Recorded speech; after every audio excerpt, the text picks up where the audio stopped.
నా కొరకు కనిపెట్టుకొని వారు అవమానము నందరు. యెషయా గ్రంథము 49వ అధ్యాయము 23వ వచనము. మనము యెహోవా పరిశుద్ధ నామమందు నమ్మిక ఉంచి ఉన్నాము. ఆయన బట్టి మన హృదయము సంతోషించుచున్నది. మన ప్రాణము యెహోవా కొరకు కనిపెట్టుకొనుచున్నది.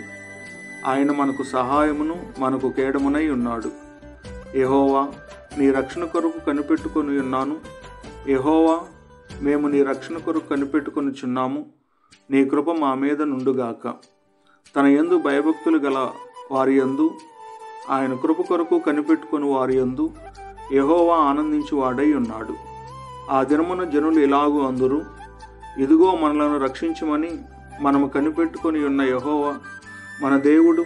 మనము కనిపెట్టుకొనున్న యెహోవా ఈయనే. ఆయన రక్షణను బట్టి సంతోషించి ఉత్సహింతుము. అట్టి కృప మీకు తోడై ఉండుగాక. ఆమేన్.